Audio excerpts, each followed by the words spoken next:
그 관련 소재 업체 대표적으로 니켈공 강판 업체가 대표적이죠. 그 TCS 그러니까 동국산업인데 아마 요게 좀 대장일 수밖에 없는 게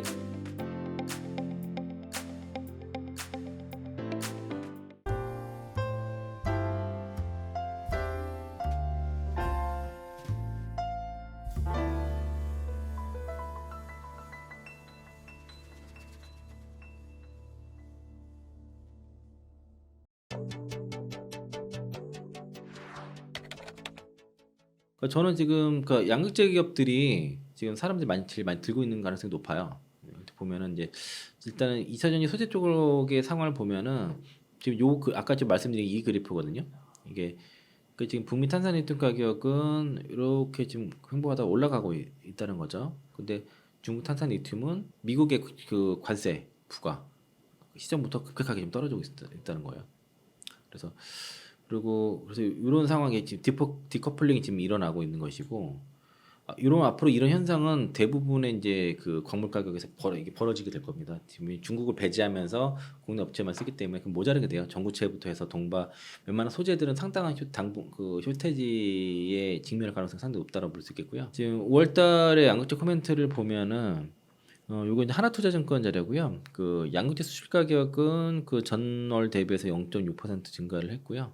상승했고 13개월 만에 반등을 했다는 거죠. 지난 3월 이후에. 그리고 6월달 잠정치도 한 2.3% 연면값으로 반등세를 이어가고 있는데 그래서 이제 양극재 가격은 2분기까지 한 10에서 15% 하락을 하겠지만은 3분기부터는 그냥 반등 또는 보합 정도로 인해서 이제 하반기에 양극재 업체들의 수익성 개선 예상이 된다라고 얘기를 하고 있고, 다만 이제 2분기는 대체로 양극재 업체들은 컨센서스 하회 가능성이 높기 때문에 이런 상황에서는 그 실적 발표 시즌까지는 이런 양극재 기업들 주가 반등은 좀 쉽지 않을 거예요 같아요. 그러면은 하반기까지 대략 3분 그러니까 실적 발표가 이제 3분기 그러니까 8월 중순까지니까 그러면은 그때까지 쉽게 바로 반등하지 못할 가능성이 좀 있어 보이거든요. 그렇게 되면 그러니까 좀 이쪽으로 갖고 계신 분들은 오늘 좀 힘든 시간이 좀 아직은 좀 더 있는 것 같다라고 볼 수 있겠고요.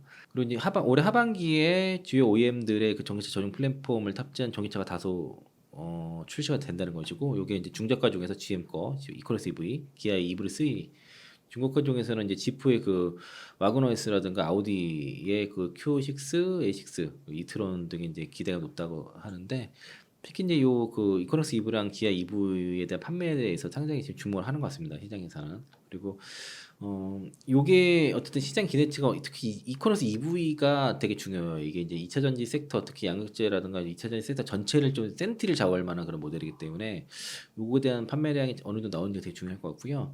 5월에는 일부 판매가 좀 포함이 되긴 했지만 이제 6월부터 본격적이니까 일단 이거 좀 보시자고요. 그리고 양극재 수출 데이터도 좀 이게 많이 부진한데 지금 판가 같은 경우가 지금 약간 돌아서고 있는 게 보이죠? 그 판매 이렇게 올라가는 모습들이 나타날 것이고, 그리고 광물 가격도 지금 제가 아까 이게 그 북미 가격은 아니거든요. 그 앞으로는 그 북미 가격을 봐야 된다. 우리가 이제 앞으로 그 주로 북미 시장에서 진출해서 거기서 생산을 하기 때문에 그럼 일단 여기서 판가를 중심으로 보시고요. 대체로 이제 수출 단가도 보면은 이게 수출 단가거든요. 여기 지금 올라가고 있죠. 드디어 처음으로. 수출 금액도 고점 쪽에서는 좀 계속 떨어지다가 지금 어떤 수출 물량 자체는 좀 바닥을 좀 만드는 모습이에요. P가 올라가고 Q가 회복하게 되면 주가도 올라가겠죠. 이렇게 되면 지난해에는 그 삼원계 양극재 쪽에서는 에코프로 BM이 12만 톤 출하량 나와서 이제 그 삼원계 쪽에서는 1등이고요. LFP 쪽에서는 이제 주로 중국 업체들이 거의 다 장악을 했다고 보시면 되겠고, 합치게 되면은 그러니까 전체 다 합치게 되면은 출하량 기준으로는 뭐 에코프로 BM이 뭐 2등 정도라고 볼 수 있겠는데, 지금 대체로 그 전에는 그 유미코어가 되게 상당히 있었거든요. 지금 여기 밑에 있죠. 그리고 롬바이가 2등으로 중국 업체가 이제 두 번째로 있고 LNF 있네요. 이렇게 4위에. LNF가 저 그전부터 밑에 있었는데 여기 좀 위에 있고. 그래서 이제 뭐 이런 게 있다 정도로 이해하시면 될 것 같습니다. 뭐 아주 중요한 것 같지 않고. 그리고 여기 리트 추노권이라고 하는 그 텔레그램에서 가져온 건데, 요게 이제 그 양극재 캐파 수정에 대한 얘기 있습니다. 그래서 지금 에코프로 BM은 이제 1.5조 정도 그 1조 5천억 그 투자 예상이 되고 그 캐나다라든가 유럽 군대 중심으로 투자가 진행될 것이고 1조 5천억. 여기에 대해서 뭐 투자 변경 없다고 얘기를 했고요. 투자 속도가 조절에 대한 얘기가 검토가 있는데 일단은 현재는 에코프로 BM이 좀 보수적으로 좀 얘기를 하는 것 같아서 아직까지는 결정된 거 없어가지고 그러니까 27년도 70만 톤 캐파가 지금 변하지는 않았어요. 근데 여기에 대한 수정의 가능성은 여전히 있는 상황이라서 다음 실적 발표할 때라든가 다음 컨퍼런스 콜에서 이제 에코프로 BM의 그 캐파 골정 일정의 변화가 이렇게 있는지는 좀 확인해야 될 것 같아요. 그게 그 확실하게 정해지고 나면은 회사에 대한 어떤 그 불확실성도 해소가 되고 그리고 밸류에이션도 명확하게 할 수 있을 것 같은데 지금은 이게 기계에 약간 불확실성이 있어가지고 거기에 맞춰서 밸류에이션을 딱 하기가 좀 어려워요. 현재는. 포스코피체엠도 연내 어떤 공격적인 투자 집행이 예정이고 2.8조 정도 투자 예정이라 하거든요. 그래서 일단 포스코피체엠 좀 더 공격적으로 하는 모습이고요. LNF가 지금 현금률이 좀 많이 떨어지는데 일단은 아마 추가적인 그 사업을 하게 되면 자금 조달이 좀 이슈가 있을 것 같아요. LNF는 현재까지 확정된 바가 없는 상황이고 LG화학은 어쨌든 지난해 캐펙스 투자 3조 4천억인데 올해 4조 원래 투자하기로 했었는데 이게 아마 매년 4조 규모로 캐펙스 투자가 3년간 진행될 건데 외부 조달해야 될 것 같습니다. 외부 차입이 필요할 것 같고 엔솔 지분만 어떻게 블록들이 잘 팔 수도 되게 타결이 될 수도 있는데 일단 뭐 최근에 무산됐다는 얘기가 좀 있었죠. 지금 지난해 이제 필름 사업을 매각했거든요. 근데 이런 사업 포트폴리오 조정이 좀 있을 수도 있습니다. LG화학은 대체로 이제 어떤 4조 정도에 대한 투자 가이던스 유지하지만은 이걸 넘지는 않을 거로 보고 있어서 좀 대체로 이제 아직까지는 지금 자금 이슈가 없고 오늘 그리고 엘코브로 BM이 뭐 사모펀드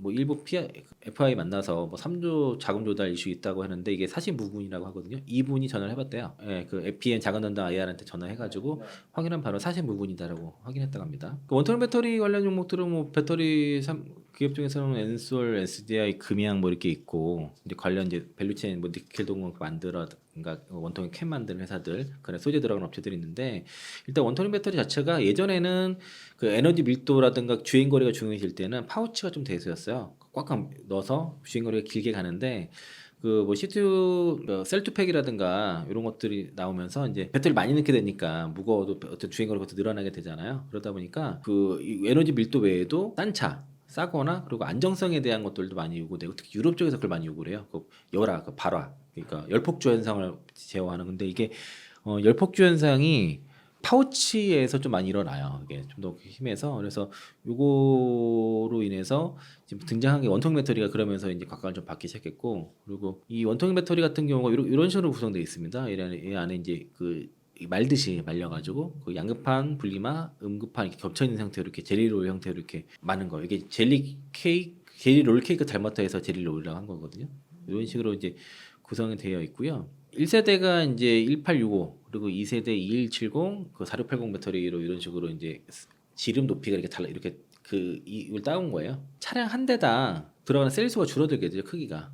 이 많은 셀을 막 박아가지고 이게 좀 달라지는 것이고 에너지 밀도도 그렇게 개선이 되겠고 에너지 용량은 커지고 무엇보다도 이렇게 대량 양산을 하게 되면 비용 절감이 확연히 된다는 겁니다. 그 엔솔과 SDI 쪽의 그 46 시리즈는 올해 8월 달이죠. 오창 공장에서 시생산이 진행돼서 제일 빨라요. SDI는 이제 지난해 4분기 고객사에 샘플 공급을 했고 양산은 26년도나 되는 건데 엔솔은 올해 그 오창 공장에서 시상자 마더 팩토리에서 시상자를 하고 미국 그 2025년도 말에 이제 미국 애리조나에서 양산 시작돼서 쭉 이렇게 가는 거거든요.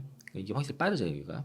SKO는 아직 원통 배터리에서 뭐 구체적인 그런 계획을 발표하진 않았어요. 그러니까 우리도 할 수 있다라고 정도로 나왔는데 아마 그 각형이랑 파우치 쪽 위주로 하지 않을까 싶고 관련 소재 업체 대표적으로 니켈공 강판 업체가 대표적이죠. 그 TCS가 동국산업인데 아마 요게 좀 대장이 올 수밖에 없는 게 당분간 독점 있게 그렇고요. 그 LG 에너솔루션 8월부터 4680 배터리 양산 계획 중이고 오창에서 이제 9기가와트 규모로 시작을 합니다. 그래서 여기 풀가동 되면은 그 니켈 도금판이 약 1만 톤 정도 필요하다고 여기 LNS 증권에서 얘기하고 있고 그리고 25년 말부터 애리조나 그에서 이제 36기가와트시의 필요한 양이 36,000톤 정도 된다 그럽니다. 테슬라가 지금 기가 팩토리에서 생산량의 수율이 너무 안 좋아요. 20%밖에 안 돼가지고 20%도 안 돼요. 너무 안 좋아서 그래서 지금 전국 쪽은 지금 엔솔에서 받아오다 하기 때문에 지금 대체로 그거 직접 생산한 거는 사이버 트랙에만 적용이 되고 다른 차들은 다 외주가 들어갈 것 같거든요. 그래서 엔솔과 그 파라소닉에 대한 의존도가 높아질 건데 파라소닉이 물량을 좀 많이 뺏고 있습니다, 엔솔한테. 그래서 엔솔 물량이 상당히 늘어날 거다라고 볼 수 있겠고 일단 최근에 이제 그 엔솔이 4680 캐파 계획이 좀 예상보다는 좀 덜하긴 한데 어쨌든 이거를 당분간은 독점이 계속 지속될 수밖에 없거든요. 그래서 요 TCS 스틸과 동국산업이 있는데 일단은 회사가 최근에 지난해 8월달에 발표한 게 정로라인 그 12만 톤에서 20만 톤까지 이제 구축을 완료를 했고 이번 달에는 신규 라인도 지금 테스트 완료한다 그럽니다. 그리고 여기 맞춰서 엔솔 그 4680 온토리 배터리 그 생산에 맞춰가지고 동사가 사실상 지금 독점에 들어갈 것 같고요. 그리고 이게 니켈 도금 강판 자체가 얼마나 그 리드 타임이 짧아가지고 계속 스팟성으로 추가돼요. 대규모 그러니까 장기 계획이 거의 없고 스팟성으로 들어가는데 이게 이제 3분기부터 좋아질 것으로 보여지고 동국산업이 과연 들어올 수 있냐 테스트 완료해야 되는데 여기 어쨌든 지금 얘가 동국산업이 들어오기 전까지는 어쨌든 유일한 공급업체이기 때문에 사실상 독점인데 아직까지는 좀 시간이 걸릴 것 같아요. 그리고 이제 동국산업 같은 경우가 이제 9월달 양산 계획인데 일단 테스트가 아직 안 끝나가지고 매출 자체가 25년도나 가능하기 때문에 아마 내년 여기 그 동국산업이 들어와서 매출 발생이 전까지는 TCC가 독점이다. 라고 보시면 되겠어. 그 8월달 원통형 배터리 오창 공장에서 원통형 배터리 생산되는 관련해서는 TCS틸이 여기 봐서는 이거 리포트 기준으로 봐서는 이게 대장인 것 같아요. 그리고 금양에서 그 469 원통 배터리를 지금 이번에 인터배터리에서 공개를 했고 지난번에 이제 우리나라 인터배터리 이번에 인터배터리 유럽에서 공개를 했거든요. 그래서 이제 높이 지름 46, 높이 95, 469 배터리를 발표했는데 기존의 금양인도 2170 배터리를 발표했는데 이거보다 용량과 출력 개선했다고 하고 있고요. 테슬라가 사용 중인 4680 배터리보다 높은 에너지 밀도로 뭐 배터리팩 생산성을 32% 높였다는 설명인데 최근에 SNL에서 1에서 2 공장 캐파가 양극재가 8만 톤인데 니켈 함량 95% 이상의 양극재가 지금 금양에 들어가고 있다고 그러더라고요. 그래서 금양이 지금 라인을 원래 90%짜리를 받다가 라인을 변경해가지고 95% 이상 97%짜리를 좀 받으면서 그 제품 시생산을 하고 있는 것으로 지금 파악을 하고 있고요. 최근에 뭐 관련 뭐 부산 그 지역 고철상에서 그 금양에서 만든 원통이 엄청나게 쏟아지고 있다고 하더라고요. 여기 삼성 SDI 같은 경우도 46파이라고 하는데 어쨌든 연내 시작을 한다 그럽니다. 그래서 양산은 올해 연내 한다 그랬는데 이거 봐야 되겠고 그리고 여러 업체들과 지금 그 구체적인 협의하고 있다 그러거든요. 완성차 업체들과 그리고 이제 그 삼성 SDI는 특징은 뭐 4680, 4695, 뭐 46120 이런 식으로 해서 고객사의 요청에 따라 높이를 정해요.